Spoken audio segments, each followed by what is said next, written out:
पर्यटन मंत्री विभिन्न उन्नतिमूलक कार्यक्रम अनुष्ठित। ओडिशार पर्यटन मंत्री तथा खैरा सिमुलियार विधायक श्रीजुक्त ज्योति प्रकाश पाणिग्राही तदारख क्रमे पहुंची बालेश्वर जिला खैरा ब्लॉक अंतर्गत नंदुरु पंचायतर रुढ़िंगिया ग्राम में।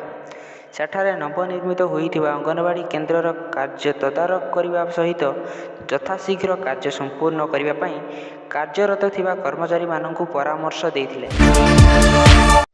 बात्या यशर प्रभाव में क्षतिग्रस्त अंचल बुलिले पर्यटन मंत्री। बालेश्वर जिला खैरा ब्लॉक अंतर्गत गोविंदपुर पंचायत रे बात्या यशर प्रभाव में क्षतिग्रस्त होइथिबा किछि रास्ता और पुलगुड़िक तदारख करने सहित यथाशीघ्र उक्त प्रकल्पगुड़िक पुनरुद्धार निमंते स्थानीय लोकप्रतिनिधि मानकु मरामती कार्य आरंभ करने परामर्श देथिले।